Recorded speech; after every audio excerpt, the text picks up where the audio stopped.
श्रीगणेशाय नमः। देव्याः कवचम्। ॐ अस्य श्री चण्डे कवचस्य ब्रह्मा ऋषिः अनुष्टुप् छन्दः चामुण्डा देवता अङ्गन्या सोक्तमातरो बीजम् दिग्बन्ध देवतास्तत्त्वम् श्री जगदम्बापेत्यर्थे सप्तशते पाठाङ्गत्वेन जपे पाठे विनियोगः। ॐ नमश्चण्डिकायै। मार्कण्डेय उवाच ॐ यद्गुह्यं परमं लोके सर्वरक्षाकरं नृणां यन्न कस्यचिदाख्यातं तन्मे ब्रूहि पितामह। ब्रह्मोवाच अस्ति गुह्यतमं विप्र सर्वभूतोपकारकं देव्यास्तु कवचं पुण्यं तच्छृणुष्व महामुने। प्रथमं शैलपुत्री च द्वितीयं ब्रह्मचारिणी तृतीयं चन्द्रघण्टेति कूसमाण्डेति चतुर्थकं पञ्चमं स्कन्दमातेति षष्ठमं कात्यायनीति च सप्तमं कालरात्रीति महागौरीति चाष्टमं नवमं सिद्धदात्री च नवदुर्गाः परिकीर्तिताः। उक्तान्येतानि नामानि ब्रह्मणैव महात्मना अग्निनां दह्यमानस्तु शत्रुमध्ये गतोरणे विषमे दुर्गमे चैव भयार्ताः शरणं गताः न तेषां जायते किञ्चित् दशुभं रणसङ्कटे नापदं तस्य पश्यामि शोकदुःखभयं नहि। यस्तु भक्त्या स्मृता नूनं तेषां वृद्धिं प्रजायते ये त्वां स्मरन्ति देवेशे रक्षसेत्रा न संशयः। प्रेतशस्ता तु चामुण्डा वाराही महिषासना ऐन्द्रियगज समारूढा वैष्णवी गरुडासना माहेश्वरी वृषारूढा कौमारी सिंहवाहना लक्ष्मी पद्मासना देवी पद्महस्ता हरिप्रिया श्वेतरूपधरा देवी ईश्वरी वृषवाहना ब्राह्मी हंस समारूढ़ा सर्वाभरणभूषिता इत्येता मातरः सर्वा सर्वयोग समन्विताः नानाभरण सौभाग्या नानारत्नोपशोभिताः दृश्यन्ते रथमारूढ़ा देव्याः क्रोधसमाकुलाः शङ्खं चक्रं गदां शक्तिं हलं च मुसलायुधं खेटकं तोमरं चैव परशुं पाशमेव च कुन्तायुधं त्रिशूलं च सारङ्गमायुधमुत्तमं दैत्यानां देहनाशाय भक्त्यानामभयाय च धारयन्तायुधानित्थं देवानां च हिताय वै नमस्तेऽस्तु महारौद्रे महाघोरपराक्रमे महाबले महोत्साहे महाभयविनाशिने त्राहि मां देवि दुष्पक्षे शत्रूणां भयवर्धिने प्राच्यां रक्षतु मामेन्द्रे आग्नेयाम्यग्निदेवता दक्षिणेवतु वाराहे नैऋत्यां खड्गधारिणीं प्रतेच्यां वारुणी रक्षेत् द्वायभ्यां मृगवाहिनी उदुच्यां पातु कौमारे ऐशान्यां शूलधारिणीम् ऊर्ध्वं ब्रह्माणि मे रक्षेत् ददस्ताद् वैष्णवे तथा एवं दशदिशो रक्षे चामुण्डा सहवाहना जया मे चाग्रता पातु विजया पातु पृष्ठितः अजिता वाम पार्श्वे तु दक्षिणे चा पराजिता शिखामुद्योतिनी रक्षे दुर्मा मूर्धनि व्यवस्थिता मालाधरे ललाटे च भ्रुवौ रक्षे यशस्विने त्रिनेत्रा च भ्रुवोर्मध्ये यमघण्टा च नासिके शङ्खिनी चक्षुषोर्मध्ये सोर्तयोर्ध्वार्धवासिने कपालौ कालिका रक्षेत् कर्णमूले तु सांकरे नासिकायां सुगन्धा च उत्तरोष्टे च चर्चिका अधरे च मृत्तिकला जिह्वायां च सरस्वती दन्तान् रक्षतु कौमारे कण्ठदेशे तु चण्डिका घण्टिकां चित्रघण्टा च महामाया च तालुके कामाक्षी च मुखं रक्षेत् द्वाचं मे सर्वमङ्गला ग्रीवायां भद्रकाली च पृष्ठवंशे धनुर्धरे नीलग्रीवा बहि कण्ठे नलिकां नलकोबरे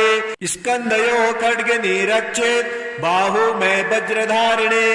हस्तयोर्दण्डिनी रक्षेत् दम्बिका चाङ्गुलेषु च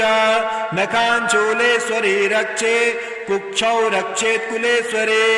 स्तनौ रक्षेत् महादेवे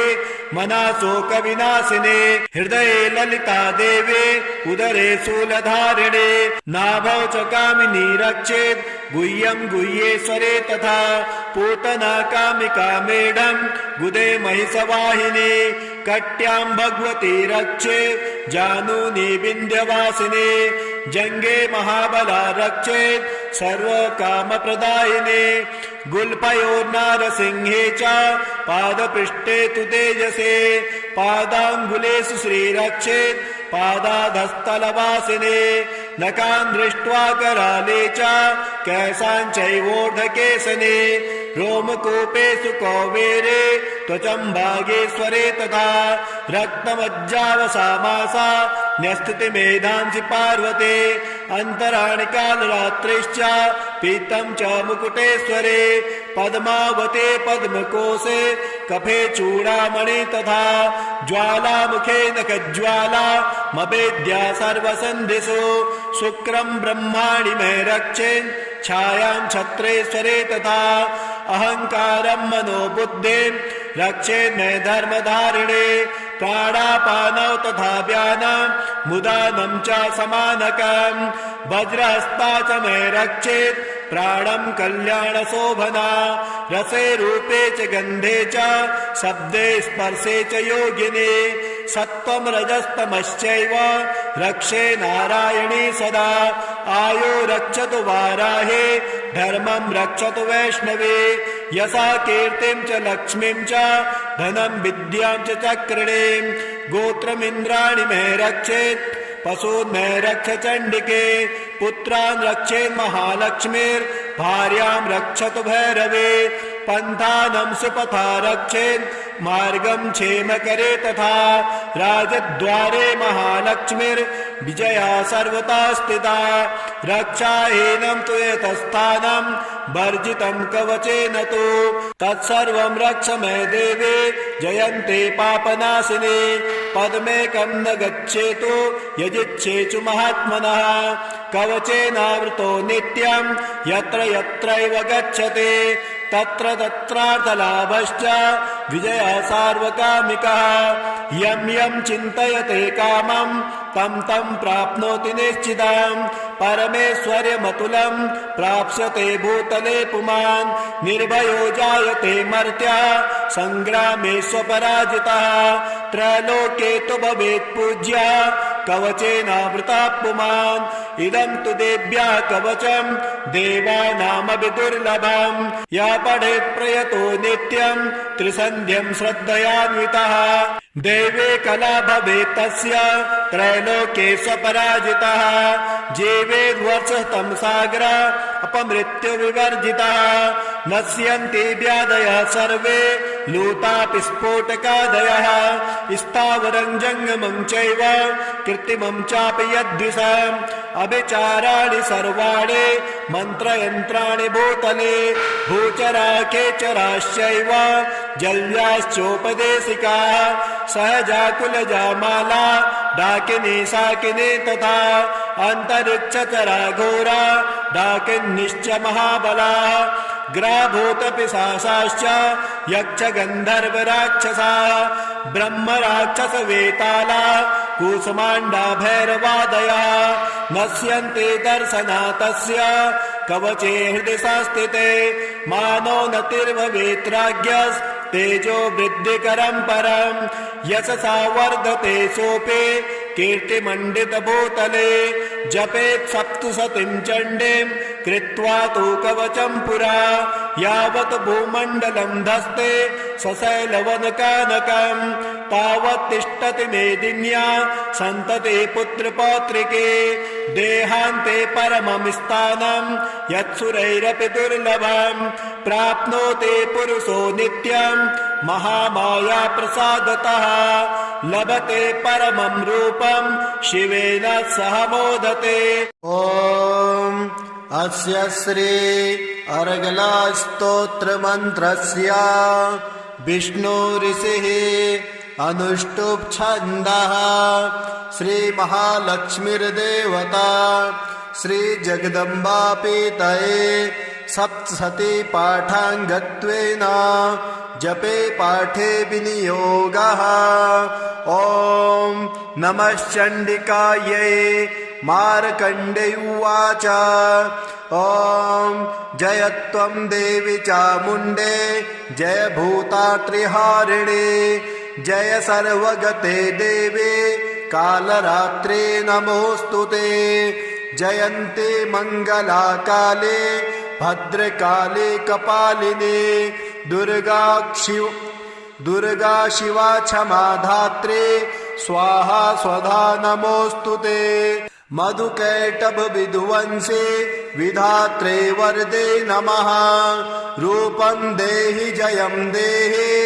यशो देहि दिशो जहि महिषासुरनिर्णासे भक्त्यानां सुखदे नमः रूपं देहि जयं देहि यशो देहि दिशो जहि धूम्रनेत्रवधे देवे धर्मकामार्थदायिने रूपं देहि जयं देहि यशो देहि दिशो जहि रक्तबीजवधे देवे चण्डमुण्डविनाशिने रूपं देहि जयं देहि यशो देहि दिशो जहि निशुम्भ निर्नाशे त्रैलोक्य शुभदे नमः रूपं देहि जयं देहि यशो देहि दिशो जहि वन्दितां गिरियुगे देवे सर्वसौभाग्यदायिने रूपं देहि जयं देहि यशो देहि दिशो जहि अचिन्त्य रूपचरिते सर्वशत्रुविनाशिने रूपं देहि जयं देहि यशो देहि दिशो जहि न तेभ्यः सर्वदा भक्त्या चापर्णे दुरितापहे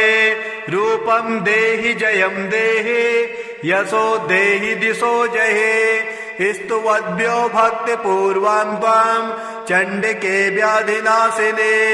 रूपं देहि जयं देहि यशो देहि दिशो जहि चण्डिके सततं ये त्वा मर्चयन्ते न भक्तितः चण्डिके सततं युद्धं जयन्ते पापनाशिने रूपं देहि जयं देहि यशो देहि दिशो जहि देहि सौभाग्यमारोग्यं देहि मे परमं सुखं रूपं देहि जयं देहि यशो देहि दिशो जहि विदेहि देवि कल्याणं विदेहि विपुलां श्रियं रूपं देहि जयं देहि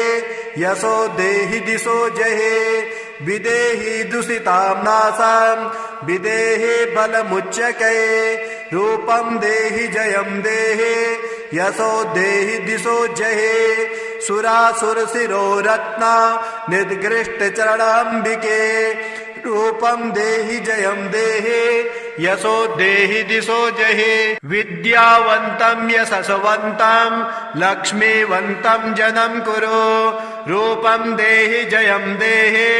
यशो देहि दिशो जहि देवे प्रचण्ड दौर्दण्डा दैत्यदर्प विनाशिने रूपं देहि जयं देहि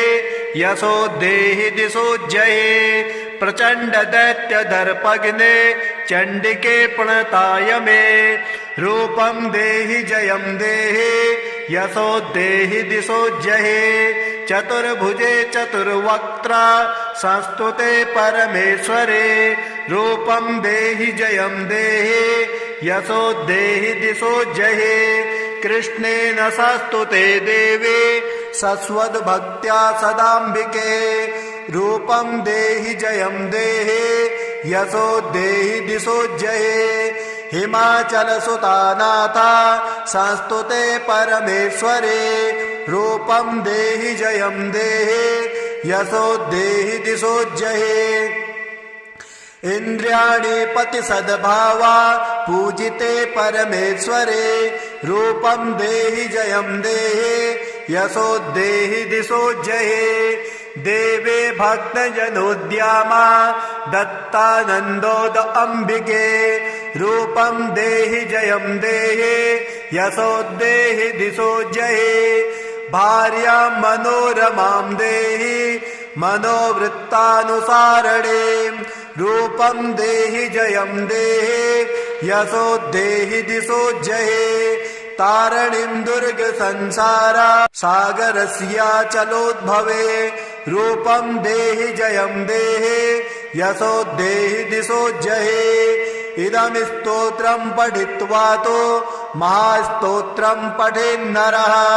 स तु सप्तशती सांख्या वरमाप्नोति दुर्लभम् इति मार्कण्डे पुराणे अर्गलास्तोत्रं समाप्तम् अथ कीलकस्तोत्रम् ओम अस्य श्री कीलक मंत्रस्य शिव ऋषिः अनुष्टुप् छन्दः श्री महासरस्वती देवता श्री जगदम्बा प्रीत्यर्थं सप्तशती पाठाङ्गत्वेन जपे पाठे विनियोगः ओम नमश्चण्डिकायै मार्कण्डे उवाच विशुद्धज्ञानदेहाय त्रिवेदे दिव्यचक्षुषे श्रेया प्राप्तिनिमित्ताय नमः सोमार्धधारिणे सर्वमेतद्विजानीय मन्त्राणामपि कीलकम् सोऽपि क्षेममवाप्नोति सततं जाप्य तत्परः सिद्ध्यं तुच्चाटनादेने कर्माणि सकलान्यपि एतेन स्तुवतां देवे स्तोत्रवृद्धेन भक्तितः न मन्त्रो नौषधं तस्य न किञ्चिदपि विद्यते विना जापेन सिद्ध्येतु सर्वमुच्चाटनादिकम् समग्राण्यपि सेत्स्यन्ते लोकसङ्कामिमां हरः कृत्वा निमन्त्रयामास सर्वमेवमिदं शुभम् स्तोत्रं वै चण्डिकायास्तु तच्च गुप्तं चकारसः समाप्नोति स पुण्येन तां यथावनिमन्त्रणाम् सोऽपि क्षेममवाप्नोति सर्वमेवं न संशयः कृष्णायां वा चतुर्दष्टाम् मष्टम्यां वा समाहितः ददाते प्रतिगृह्णाते नान्यथैषां प्रसीदते इत्थं रूपेण कीलेन महादेवेन कीलितम् यो निष्कीलां विधानैनां चण्डे जपते नित्यशः ससिद्धे स गणासोत्था गन्धर्वो जायते ध्रुवम् न चैवापाटवं तस्य भयं क्वापि न जायते नापमृत्युवशं याते मृत्यो च मोक्षमाप्नुयात् ज्ञात्वा प्रारम्भ कुर्वेत य कुर्वाणो विनश्यते ततो ज्ञात्वैव सम्पूर्णमिदं प्रारभ्यते बुधे सौभाग्यादि च यत्किञ्चित् दृश्यते ललनाजने तत्सर्वं तत्प्रसादेन तेन जाप्यमिदं शुभम् सनस्तु जप्यमानेऽस्मिन् स्तोत्रे सम्पतिरुच्यते भवत्येव समग्रापि ततः प्रारभ्यमेव तत् ऐश्वर्यं यत्प्रसादेन सौभाग्यारोग्यमेव च शत्रुहानि परो मोक्षः स्तूयते सा न किञ्जनैः चण्डिका हृदयेनापि यः स्मरेत् सततं नरः हृदं काममवाप्नोति हृदि देवी सदा वसेत् अग्रतोमु महादेव कृतं कीलकवारणम् निष्कीलश्च तथा कृत्वा पठितव्यं समाहितैः इति भगवत्याः कीलकस्य स्तोत्रम् सिद्धकुञ्जिका स्तोत्रम् श्रीगणेशाय नमः। ॐ अस्य श्री कुञ्जिका स्तोत्र मंत्रस्य सदाशिव ऋषिः अनुष्टुप् छन्दः श्री त्रिगुणात्मिका देवता ॐ ऐं बीजम् ॐ ह्रीं शक्तिः ॐ क्लीं कीलकम् मम सर्वाभीष्टसिद्ध्यर्थे जपे विनियोगः। शिव उवाच शृणु देवे प्रवक्ष्यामि कुञ्जिका स्तोत्रमुत्तमम् येन मन्त्रप्रभावेण चण्डे जापः शुभो भवेत्। न कवचं नार्गला स्तोत्रम् न कीलकं न रहस्यकं न सूक्तं नापि ध्यानं च न्यनासो न्यच वार्चनं कुञ्जिका पाठमात्रेण दुर्गा पाठफलं लभेत्। अतिगुह्यतरं देवे देवानामपि दुर्लभम् गोपनीयं प्रयत्नेन सयोनिरिव पार्वती मारणं मोहनं वसनं सम्भोच्चाटनादिकं पाठमात्रेण संसिद्ध्येत् कुञ्जिका स्तोत्रमुत्तमम्। अथ मन्त्रः ॐ ऐं ह्रीं क्लीं चामुण्डायै विच्चे ॐ ग्लौं हूं क्लीं जुं सः ज्वालय ज्वालय ज्वल ज्वल प्रज्वल प्रज्वल ऐं ह्रीं क्लीं चामुण्डायै विच्चे ज्वल हं शं लं छं फट् स्वाहा। नमस्ते रुद्ररूपिणे नमस्ते मधुमर्दिने नमः कैटभहारिण्यै नमस्ते महिषार्दिने नमस्ते शुम्भहन्त्रे च निशुम्भासुरघातिने जाग्रतं मे महादेवे जपं सिद्धिं कुरुष्व मे। ऐङ्कारे सृष्टिरूपायै ह्रीङ्कारे प्रतिपालिका क्लीङ्कारे कामरूपिण्यै बीजरूपे नमोऽस्तुते। चामुण्डा चण्डघाते च यङ्कारे वरदायिने विच्चे चाभयदा नित्यां नमस्ते मन्त्ररूपिणे द्रां द्रीं द्रुं दुर्जटे पत्नी वां वें वं वागीश्वरे क्रां क्रीं क्रूं कुञ्जिका देवे श्रां श्रीं श्रूं मे शुभं कुरु। हुं हुं हुङ्काररूपिण्यै जं जं जम्भनादिने भ्रां भ्रीं भ्रूं भैरवी भद्रे भवान्यै ते नमो नमः। आं कां चां टां तां पां yang sang वें दुं ऐं वें हं चां धृजाग्रं धृजाग्रं त्रोटय त्रोटय दीप्तं कुरु कुरु स्वाहा। प्रां प्रीं प्रूं पार्वती पूर्णा क्रां क्रीं क्रूं केचरी तथा श्रां श्रीं श्रूं सप्तसती देव्या मन्त्रसिद्धिं कुरुष्व मे।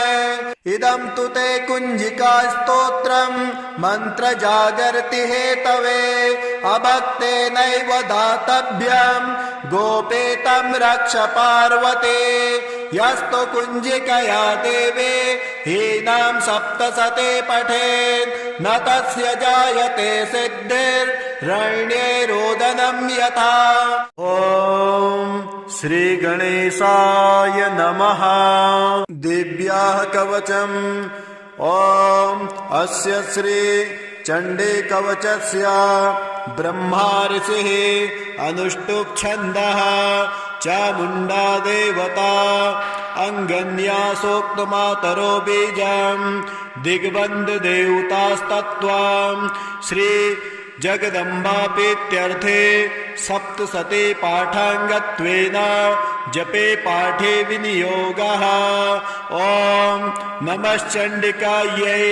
मार्कण्डेय उवाच ॐ यद्गुह्यं परमं लोके सर्वरक्षाकरं नृणां यन्न कस्यचिदाख्यातं तन्मे ब्रूहि पितामह। ब्रह्मोवाच अस्ति गुह्यतमं विप्र सर्वभूतोपकारकं देव्यास्तु कवचं पुण्यं तच्छृणुष्व महामुने। प्रथमं शैलपुत्री च द्वितीयं ब्रह्मचारिणी तृतीयं चन्द्रघण्टेति कुसमाण्डेति चतुर्थकं पञ्चमं स्कन्दमातेति षष्ठमं कात्यायनीति च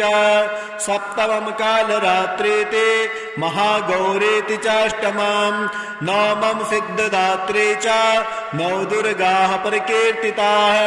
उक्तान्येतानि नामानि ब्रह्मणैव महात्मना अग्निनां दह्यमानस्तु शत्रुमध्ये गतोरणे विषमे दुर्गमे चैव भयार्ताः शरणं गताः न तेषां जायते किञ्चित् दशुभं रणसङ्कटे नापदं तस्य पश्यामि शोकदुःखभयं नहि यस्तु भक्त्या स्मृता नूनं तेषां वृद्धिं प्रजायते ये त्वां स्मरन्ति देवेशे रक्षसेत्रा न संशयः। प्रेतसस्तातु चामुण्डा वाराही महिषासना ऐन्द्रियगजसमारूढा वैष्णवी गरुडासना माहेश्वरी वृषारूढा कौमारी शिखवाहना लक्ष्मी पद्मासना देवी पद्महस्ता हरिप्रिया श्वेतरूपधरा देवी ईश्वरी वृषवाहना ब्राह्मी हंस समारूढ़ा सर्वाभरणभूषिता इत्येता मातरः सर्वा सर्वयोग समन्विताः नानाभरण सौभाग्या नानारत्नोपशोभिताः दृश्यन्ते रथमारूढ़ा देव्याः क्रोधसमाकुलाः शङ्खं चक्रं गदां शक्तिं हलं च मुसलायुधं खेटकं तोमरं चैव परशुं पाशमेव च कुन्तायुधं त्रिशूलं च सारङ्गमायुधमुत्तमं दैत्यानां देहनाशाय भक्त्यानामभयाय च धारयन्तायुधानित्थं देवानां च हिताय वै नमस्तेऽस्तु महारौद्रे महाघोरपराक्रमे महाबले महोत्साहे महाभयविनाशिने त्राहि मां देवि दुष्पक्षे शत्रूणां भयवर्धिने प्राच्यां रक्षतु मामेन्द्रे आग्नेयाम्यग्निदेवता दक्षिणेवतु वाराहे नैऋत्यां खड्गधारिणीं प्रतेच्यां वारुणी रक्षेत् द्वायभ्यां मृगवाहिने उदुच्यां पातु कौमारे ऐशान्यां शूलधारिणीम् ऊर्ध्वं ब्रह्माणि मे रक्षेत् ददस्ताद् वैष्णवे तथा एवं दशदिशो रक्षे चामुण्डा सहवाहना जया मे चाग्रता पातु विजया पातु पृष्ठितः अजिता वाम पार्श्वे तु दक्षिणे च पराजिता शिखामुद्योतिनी रक्षे दुर्मा मूर्धनि व्यवस्थिता मालाधरे ललाटे च भ्रुवौ रक्षे यशस्विने त्रिनेत्रा च भ्रुवोर्मध्ये यमघण्टा च नासिके शङ्खिनी चक्षुषोर्मध्ये सोर्तयोर्ध्वार्धवासिने कपालौ कालिका रक्षेत् कर्णमूले तु साङ्करे नासिकायां सुगन्धा च उत्तरोष्टे च चर्चिका अधरे चामृतकला जिह्वायां च सरस्वती दन्तान् रक्षतु कौमारे कण्ठदेशे तु चण्डिका घण्टिकां चित्रघण्टा च महामाया च तालुके कामाक्षी च मुखं रक्षेत् द्वाचं मे सर्वमङ्गला ग्रीवायां भद्रकाली च पृष्ठवंशे धनुर्धरे नीलग्रीवा बहि कण्ठे नलिकां नलकोबरे स्कन्धयोः खड्गनी रक्षेत् बाहु मे वज्रधारिणे हस्तयोर्दण्डिनी रक्षेत् दम्बिका चाङ्गुलेषु च नखान् शूलेश्वरी रक्षेत् कुक्षौ रक्षेत् कुलेश्वरे स्तनौ रक्षेत् महादेवे मनाशोकविनाशिने हृदये ललिता देवे उदरे शूलधारिणे नाभौ च कामिनी रक्षेत् गुह्यं गुह्येश्वरे तथा पूतना कामिका मेढं गुदे महिषवाहिनी कट्यां भगवती रक्षेत् जानूनि विन्ध्यवासिनी जङ्गे महाबला रक्षेत् सर्वकामप्रदायिने गुल्फयोर्नारसिंहे च पादपृष्ठे तु तेजसे पादाङ्गुलेषु श्रीरक्षेत् पादाधस्थलवासिने नखान् दृष्ट्वा कराले च केशान् चैवोर्ध्वकेशने रोमकूपेषु कौबेरे त्वचं भागेश्वरे तथा रक्तमज्जावसामासा न्यस्तिति मेधांसि पार्वते अन्तराणि कालरात्रिश्च पीतं च मुकुटेश्वरे पद्मावते पद्मकोशे कफे चूडामणि तथा ज्वालामुखे नखज्वाला मवेद्या सर्वसन्धिषु शुक्रं ब्रह्माणि मे रक्षेन् छायां छत्रेश्वरे तथा अहङ्कारं मनोबुद्धिं रक्षेन् मे धर्मधारिणे प्राणापानौ तथा व्यानं मुदानं च समानकं वज्रहस्ता च मे रक्षेत् प्राणं कल्याणशोभना रसे रूपे च गन्धे च शब्दे स्पर्शे च योगिने सत्त्वं रजस्तमश्चैव रक्षे नारायणी सदा आयो रक्षतु वाराहे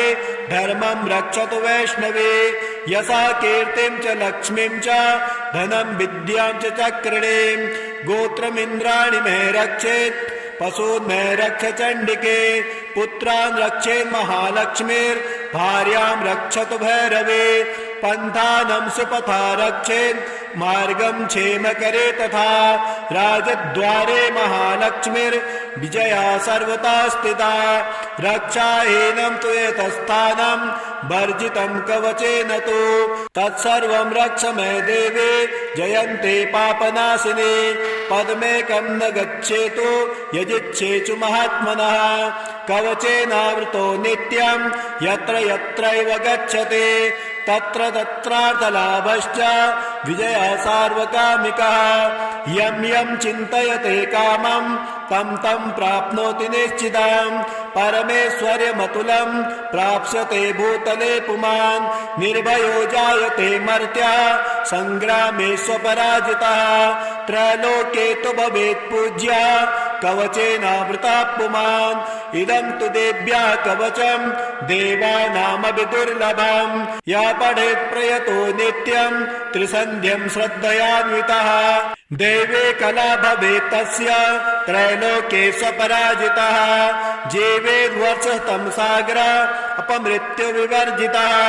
नश्यन्ति व्याधयः सर्वे लूतापि स्फोटकादयः स्थावरं जङ्गमं चैव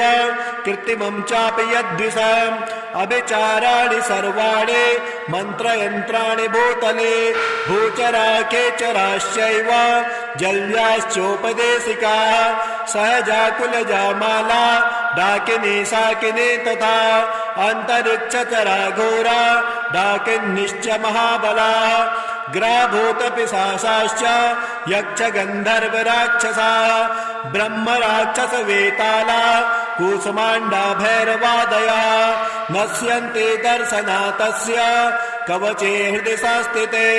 मानो नतिर्भवेत्राज्ञस्तेजो वृद्धिकरं परं यशसा वर्धते सोऽपि कीर्तिमण्डितभूतले जपेत् सप्तशतीं चण्डीं कृत्वा तु कवचं पुरा यावत् भूमण्डलं धस्ते सशैलवनकानकं तावत् तिष्ठति मेदिन्या सन्तते पुत्रपौत्रिके देहान्ते परमं स्थानं यत्सुरैरपि दुर्लभं प्राप्नोति पुरुषो नित्यं महामाया प्रसादतः लभते परमं रूपं शिवेन सह मोदते। ॐ अस्य श्री अर्गला स्तोत्र मंत्रस्य विष्णु ऋषिः अनुष्टुप् छन्दः श्री महालक्ष्मीर्देवता श्री जगदम्बा पीतये सप्तशती पाठाङ्गत्वेन जपे पाठे विनियोगः। ॐ नमः चण्डिकायै मार्कण्डेय उवाच ॐ जय त्वं देवी चामुण्डे जय भूतात्रिहारिणे जय सर्वगते देवे कालरात्रे नमोऽस्तुते जयन्ते मङ्गलाकाले भद्रकाले कपालिने दुर्गा शिवा क्षमा धात्रे स्वाहा स्वधा नमोऽस्तुते मधुकैटभ विधुवंशे विधात्रे वरदे नमः रूपं देहि जयं देहि यशो देहि दिशो जहि महिषासुरनिर्णासे भक्त्यानां सुखदे नमः रूपं देहि जयं देहि यशो देहि दिशो जहि धूम्रनेत्रवधे देवे धर्मकामार्थदायिने रूपं देहि जयं देहि यशो देहि दिशो जहि रक्तबीजवधे देवे चण्डमुण्डविनाशिने रूपं देहि जयं देहि यशो देहि दिशो जहि निशुम्भ शुम्भ निर्नाशे त्रैलोक्य शुभदे नमः रूपं देहि जयं देहि यशो देहि दिशो जहि वन्दितां गिरियुगे देवे सर्वसौभाग्यदायिने रूपं देहि जयं देहि यशो देहि दिशो जहि अचिन्त्य रूपचरिते सर्वशत्रुविनाशिने रूपं देहि जयं देहि यशो देहि दिशो जहि न तेभ्यः सर्वदा भक्त्या चापरणे दुरितापहे रूपं देहि जयं देहि यशो देहि दिशो जहि स्तुवद्भ्यो भक्तिपूर्वां त्वां चण्डिके व्याधिनाशिने रूपं देहि जयं देहि यशो देहि दिशो जहि चण्डिके सततं ये त्वा मर्चयन्ते न भक्तितः चण्डिके सततं युद्धं जयन्ते पापनाशिने रूपं देहि जयं देहि यशो देहि दिशो जहि देहि सौभाग्यमारोग्यं देहि मे परमं सुखं रूपं देहि जयं देहि यशो देहि दिशो जहि विदेहि देवि कल्याणं विदेहि विपुलां श्रियं रूपं देहि जयं देहि यशो देहि दिशो जहि विदेहि दूषितां नाशं विदेहि बलमुच्यके रूपं देहि जयं देहि यशो देहि दिशो जहि सुरासुरशिरोरत्ना निद्गृष्टचरणाम्बिके रूपं देहि जयं देहि यशो देहि दिशो जहि विद्यावन्तं यशस्वन्तं लक्ष्मीवन्तं जनं कुरु रूपं देहि जयं देहि यशो देहि दिशो जहि देवे प्रचण्ड दौर्दण्डा दैत्यदर्प विनाशिने रूपं देहि जयं देहि यशो देहि दिशो जहि प्रचण्ड दैत्य दर्पग्ने चण्डिके प्रणताय मे रूपं देहि जयं देहि यशो देहि दिशो जहि चतुर्भुजे चतुर्वक्त्रा संस्तुते परमेश्वरे रूपं देहि जयं देहि यशो देहि दिशो जहि कृष्णेन संस्तुते देवे सस्वद्भक्त्या सदाम्बिके रूपं देहि जयं देहे यशो देहि दिशो जये हिमाचलसुतानाथा संस्तुते परमेश्वरे रूपं देहि जयं देहे यशो देहि दिशो जये इंद्रियाणि पति सद्भावा पूजिते परमेश्वरे रूपं देहि जयं देहे यशो देहि दिशो जये देवे भक्तजनोद्यामा दत्तानन्दोद अम्बिके रूपं देहि जयं देहे यशो देहि दिशो जये भार्यां मनोरमां देहि मनोवृत्तानुसारणे रूपं देहि जयं देहे यशो देहि दिशो जये तारणीं दुर्ग संसारा सागरस्याचलोद्भवे रूपं देहि जयं देहे यशो देहि दिशो जये इदं स्तोत्रं पठित्वा तो महास्तोत्रं पठेन्नरः स तु सप्तशती संख्या वरमाप्नोति दुर्लभम् इति मार्कण्डे पुराणे अर्गलास्तोत्रं समाप्तम् अथ कीलकस्तोत्रम् ॐ अस्य श्री कीलक मंत्रस्य शिव ऋषिः अनुष्टुप् छन्दः श्री महासरस्वती देवता श्री जगदम्बा प्रीत्यर्थं सप्तशती पाठाङ्गत्वेन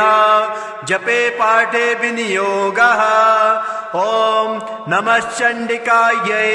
मार्कण्डे उवाच विशुद्धज्ञानदेहाय त्रिवेदे दिव्यचक्षुषे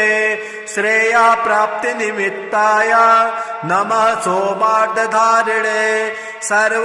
सर्वमेतद्विजानीया मन्त्राणामपि कीलकम् सोऽपि क्षेममवाप्नोति सततं जाप्य तत्परः सिद्ध्यं तुच्चाटनादेने कर्माणि सकलान्यपि एतेन स्तुवतां देवे स्तोत्रवृद्धेन भक्तितः न मन्त्रो नौषधं तस्य न किञ्चिदपि विद्यते विना जापेन सिद्ध्येतु सर्वमुच्चाटनादिकम् समग्राण्यपि सेत्स्यन्ते लोकसङ्कामिमां हरः कृत्वा निमन्त्रयामास सर्वमेवमिदं शुभम् स्तोत्रं वै चण्डिकायास्तु तच्च गुप्तं चकारसः समाप्नोति स पुण्येन तां यथा वनिमन्त्रणाम् सोऽपि क्षेममवाप्नोति सर्वमेवं न संशयः कृष्णायां वा चतुर्दष्टाम् मष्टम्यां वा समाहितः ददाते प्रतिगृह्णाते नान्यथैषां प्रसीदते इत्थं रूपेण कीलेन महादेवेन कीलितम् यो निष्कीलां विधानैनां चण्डे जपते नित्यशः ससिद्धे स गणासोत्था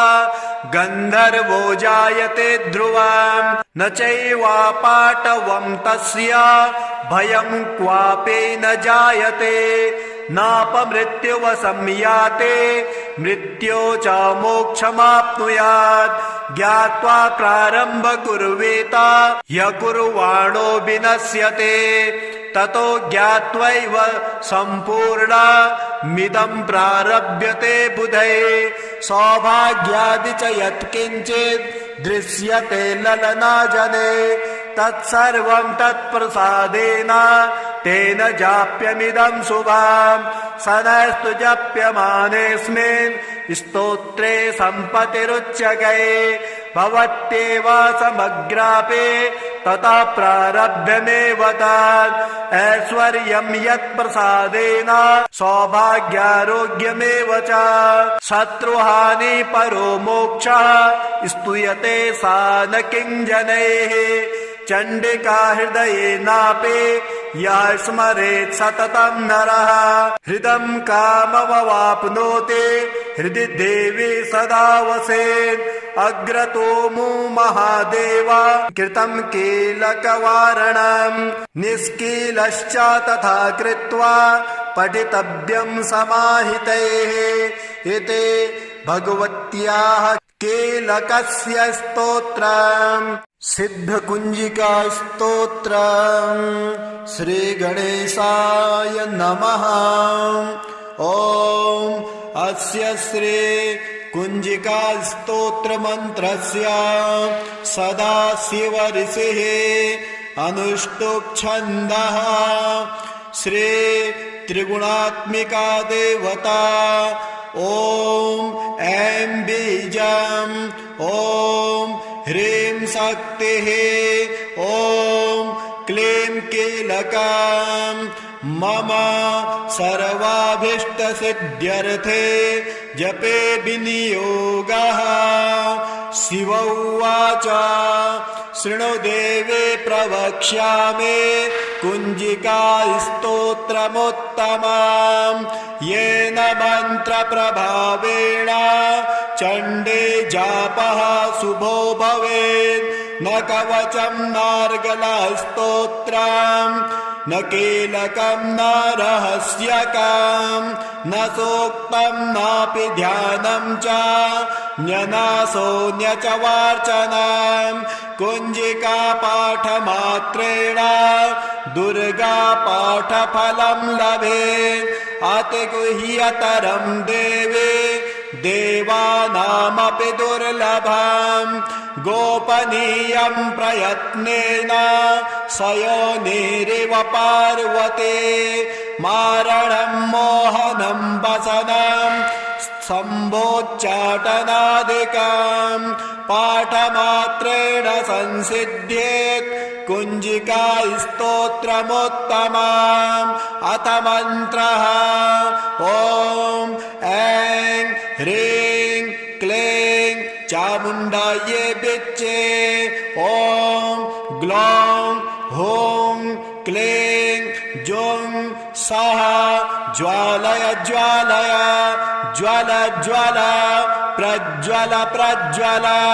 ऐं ह्रीं क्लीं चामुण्डायै विच्चे ज्वल हं शं लं छं फट् स्वाहा।